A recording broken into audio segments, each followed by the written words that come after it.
ہم ڈٹے ہوئے لوگ. سرکار نے فلاح انسانیت کے لیے جو دوسرا کام کیا نا، وہ لوگوں کو احساس دلایا ہے کہ اگر غلطی ہو جائے تو تم نے بندوں کے سامنے اپنے آپ کو کلیئر نہیں کرنا، تم نے تو رب کے سامنے اپنے آپ کو کلیئر کرنا، اللہ کے سامنے تم نے بچنا ہے کہ میرا گناہ معاف. اور حضور احساس پیدا کرتے تھے. بخاری شریف میں قبیلہ غامدیہ کی اس عورت کا تذکرہ موجود ہے جو خود آئی تھی، کوئی گرفتار کر کے نہیں لایا تھا، وہ از خود آئی. احساس پیدا ہو گیا نا گناہ کا. یہاں بہت ساری غلطیاں کر کے بھی لوگ جب اپنی بات کرتے ہیں تو کہتے ہیں کبھی یاد تو نہیں کسی کے ساتھ زیادتی کی ہو، یاد تو نہیں کبھی کسی کا. بھئی آپ نے اتنے بڑے ولی ہونے کا دعویٰ کر دیا. انسان تو انسان رہتا ہے. بڑے بڑے لوگ کہہ گئے کہ یا اللہ اگر انجانے میں بھی بھول گئے ہیں تو ہم سے درگزر فرما. لیکن جب ہم تیار ہی نہیں ماننے کو. حضرت انس بن مالک کہتے ہیں وہ خاتون آئی، کوئی پکڑ کے نہیں لایا، کسی 14 دنوں کے ریمانڈ پہ نہیں اسے منوایا گیا، اسے وہ خود بخود آئی. اور کریم محبوب علیہ السلام کے سامنے جب وہ کھڑی ہوئی تو اتنے درد سے میں نے کم لوگ روتے دیکھے ہیں جس درد سے وہ روئی. عرض کرنے لگی حضور میں غلطی کر بیٹھی ہوں، مجھ سے زنا ہو گیا، مجھے پاک کر دیں. تو محبوب کریم علیہ السلام نے فرمایا تو کیسے ثابت کرے گی تو نے گناہ کیا؟ یعنی مجرم کو ثابت کرنا پڑ رہا ہے کہ میں گناہ گار. یہ وہ کمال ہے کہ انسانوں کو احساس ہونے لگے کہ یہاں ہم غلط ہیں. جب اعتراف جرم ہوتا ہے، جب بیماری کی تشخیص ہوتی ہے تو پھر اس کا علاج بھی ہو جاتا ہے. حضرت انس بن مالک کہتے ہیں وہ عرض کرنے لگی حضور میرے پیٹ میں ناجائز بچہ ہے. حضور نے فرمایا جا جب بچہ پیدا ہو تو پھر آنا. وہ 8 ماہ کے بعد آئی تو اس کی گود میں پھول سا بچہ تھا. حضور نے فرمایا واپس جا، جب روٹی کھانے لگ جائے تو پھر آنا. وہ 2 سال 2.25 سال دودھ پلاتی رہی. پھر جب آئی تو بچے کے ہاتھ میں روٹی کا ٹکڑا تھا. کریم محبوب صلی اللہ تعالی علیہ وسلم سے آ کے جب اس نے بات کی تو وہ درد سے روئی، کہنے لگی یا رسول اللہ 3 سال ہونے کو ہیں، میں نے گناہ کیا ہے، میں ساری رات سو نہیں پاتی. حضور تڑپتی اگر اس حال میں مر گئی تو اپنے رب کو کیا منہ دکھاؤں، مجھے پاک کر دے، میرے حال پہ رحم فرمائے. محبوب کریم صلی اللہ علیہ وسلم نے بچہ ایک صحابی کو دیا، فرمایا بچوں کی طرح پالنا، اور کہا اسے لے جاؤ، پتھر مار مار کے اسے سنسار کر دو. صحابہ کہتے ہیں اسے پتھر لگ رہے تھے اور حضور بے چینی کے ساتھ ٹہل رہے تھے. آ کے خبر دی حضور وہ تو وصال کر گئی، انتقال ہو گیا. فرمایا یہاں تک تو بات اس کی تھی. حضرت انس بن مالک کہتے اب محبوب کریم نے صحابیات سے فرمایا اسے غسل دو، کفن پہناؤ، جنازہ تیار ہو جائے تو مجھے خبر کرنا. حضرت انس بن مالک کہتے ہیں غسل ہوا، کفن ہوا، جنازہ تیار ہوا تو حیران ہم تب ہوئے جب میرے محبوب نے فرمایا صفے بناؤ میں خود جنازہ پڑھاؤں گا، میں خود جنازہ پڑھاؤں. اور سرکار نے جنازہ پڑھایا تو ایک شخص کی زبان سے نکلا حضور اس ملعون کا معاذ اللہ جنازہ جس نے ناجائز بچہ جنا، اس کے لیے آپ دعا کر رہے ہیں، جنازہ پڑھا. حضور فرمانے لگے خاموش ہو جاؤ، تم نے گناہ دیکھا ہے اس کا احساس نہیں دیکھا، تم نے غلطی دیکھی ہے لیکن اس کی توبہ کا انداز نہیں دیکھا. اور صاحب کنز العمال نے یہ لفظ نقل کیے ہیں کہ کریم محبوب فرمانے لگے اس نے تو ایسی شاندار توبہ کی ہے کہ اگر میں اپنی ساری امت میں بانٹ دوں تو اللہ سب کی مغفرت فرما دے گا. احساس جب پیدا ہو جاتا ہے نا اپنے دل کے اندر کہ یہاں میں غلط ہوں. ان العبد اذا اعترف ثم تاب تاب اللہ علیہ او کما قال نبی صلی اللہ علیہ وسلم، رواہ مشکات. حضور نے فرمایا جب کوئی بندہ کہتا ہے نا اللہ میں بھول گیا تھا اور پھر وہ توبہ کرتا ہے تو رب اس کی توبہ کو فوراً ہی قبول فرما لیتا ہے. حضرت عبداللہ بن حذافہ جہاد کر رہے تھے، روم کے عیسائیوں نے گرفتار کر لیا. 1000 آدمی نے مل کے پکڑا، گرفتار نہیں ہوتے تھے صحابی. 1000 آدمی نے گھیرا ڈالا، گرفتار کر کے لے گئے. اور جب بادشاہ کے سامنے گئے تو وزیر کہنے لگا بادشاہ بندہ بڑے کام کا ہے، اگر ہمارے قابو آ گیا تو فائدہ دے گا. صحابی ہیں حضرت عبداللہ بن حذافہ، حضرت فاروق اعظم کا زمانہ ہے، اگر قابو آ گیا تو فائدہ دے گا. بادشاہ کہنے لگا کیوں، کیا خوبی ہے؟ کہنے لگے ہم 1000 آدمی تھے، یہ اکیلا قابو نہیں آ رہا تھا، 1000 آدمی تھے، اگر ہماری فوج میں شامل ہو گیا تو بہت بڑا جرنیل ملے گا. بادشاہ کہنے لگا کوئی مسئلہ نہیں، 2-3 چیزیں ہوتی ہیں بندے کو خریدنے کے لیے، خرید لیتے ہیں. بادشاہ کہنے لگا عبداللہ جتنی دولت تجھے چاہیے میں تجھے دے دیتا ہوں، میرے لشکر میں آ جا، معاذ اللہ اسلام چھوڑ دے۔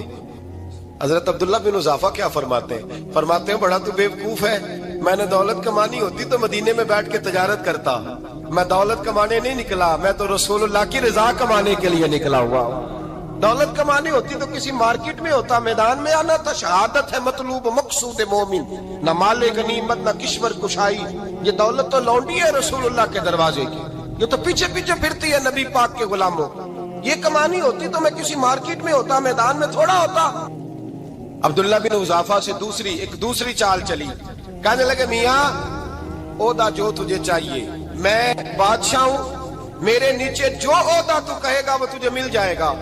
حضرت عبداللہ بن حذافہ کہنے لگے شاید تجھے پتہ نہیں میری تعریف کیا ہے، شاید تو جانتا نہیں میری تعریف کیا ہے۔ کہا صاحب کی کیا تعریف ہے؟ کہنے لگے میں رسول اللہ کا صحابی ہوں، اور کائنات میں سب سے بڑا عہدہ مصطفیٰ کے صحابی ہونے کا عہدہ ہے۔ صحابہ وہ صحابہ تھے جن کی ہر صبح عید ہوتی تھی، خدا کا قرب حاصل تھا، نبی کی دید ہوتی تھی۔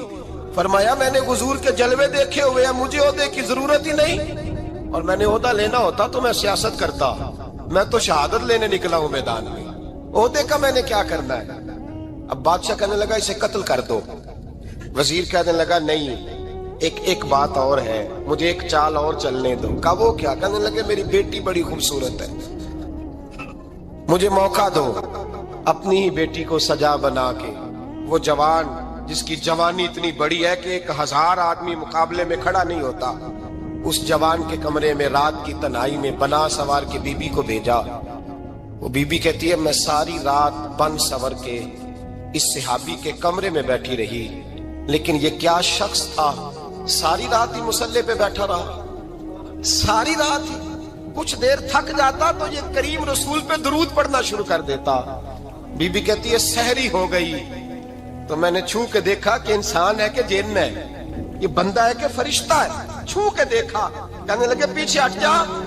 میں نے کہا میں نے تو سنا تھا تو 1000 کے مقابلے میں ہے، اور تو اتنا بے حس ہے کہ بنی سوری دلہن بیٹھی ہے، تو نے نظر نہیں کی؟ عبداللہ بن حذافہ، بی بی کہتی ہے نظر پھر نہیں اٹھائی، نظر پھر جھکی ہوئی ہے۔ کہنے لگے بی بی میں مجبور ہوں، اب میرے اوپر کوئی حسن نہیں چلتا، میں نے جلوائے بدوہا کا دیدار کیا ہوا ہے، اب میری نگاہوں میں جچتا نہیں کوئی، اس لیے کہ جیسے میرے سرکار ہے ایسا نہیں کوئی۔ کبھی بھی اب نہیں کسی کا میرے اوپر جادو چلتا، میں نے مصطفیٰ کو، اور کہا ذرا پیچھے ہٹ کے بیٹھ، مجھے میرے رسول نے غیر محرم سے بچنے کا حکم دیا ہے، ذرا پیچھے ہٹ کے بیٹھ۔ سحری کا وقت تھا، وہ بی بی کہتی ہے اس نوجوان کے جملے میرا سینہ چیر گئے، کلیجہ پھٹ گیا، چیخ نکلی، میں کفر کے عالم میں روئی۔ میں نے کہا مجھے بتا تو صحیح، آخر یہ جذبہ کہاں سے ملتا ہے، آخر یہ روشنی تو میں نے دیکھی نہیں، کہاں سے آتی ہے؟ ایک میرا باپ ہے جو بنا سور کے مجھے تیرے کمرے میں چھوڑ گیا، بتلا یہ کہاں سے کیف آتے ہیں؟ عبداللہ بن حذافہ کہنے لگے اگر کیف لینا ہے تو تو بھی میرے مصطفیٰ کا کلمہ پڑھ جا، آجا دروازے رسول پہ جھک جا، مل جائے گا۔ سویرے دروازے پہ باپ آیا بیٹی سے رزلٹ لینے، دروازہ کھولا تو بیٹی نقاب پہنے باہر آئی۔ باپ کہنے لگا کیا بلا؟ کہنے لگی پیچھے ہٹ جا، تو غیر محرم ہے، کافر ہے، میں مسلمان ہوں۔ اس نے کہا کیا ہوا؟ کہنے لگی تیرے جیسے کو باپ کہوں، تیرے جیسے کو جو مجھے استعمال کر رہا تھا، میں تجھے باپ نہیں مانتی، میں اب رسول والی ہو گئی، میں حضرت فاطمہ کی کنیزہ ہو گئی، میں اب نبی کریم کی خادمہ ہوں، خبردار میرے قریب نہ آنا۔ یہ داؤ بھی ناکام ہوا۔ اب حضرت عبداللہ بن حذافہ کے سامنے موت کھڑی کی، ایک کڑا میں تیل گرم کیا، کہنے لگے تجھے اس میں جلایا جائے گا۔ حضرت عبداللہ بن حذافہ رضی اللہ تعالیٰ عنہ جب جلنے کے قریب ہوئے تو رونے لگے۔ روم کا بادشاہ کہنے لگا شاید ڈر گیا ہے، کہنے لگے اب سمجھ آئی ہے، اب تجھے پتا چلا ہے، چلا آ جا۔ حضرت عبداللہ بن حذافہ کہنے لگے تو کافر ہے، تیری کافروں والی سوچ ہے، اس لیے نہیں رویا کہ موت سے ڈر گیا ہوں، میں تو اس لیے رویا ہوں کہ ایک جان ہے، وہ نبی پاک پہ قربان ہو رہی ہے، کاش رب مجھے 1000 جان دیتا، میں ساری مصطفیٰ پہ قربان کر دیتا۔ ایک سنار نے گلی میں ایک یتیم چھوٹے سے بچے کو گھومتے دیکھا تو سنار بے اولاد تھا، بچے کو اٹھا کے گھر لے آیا،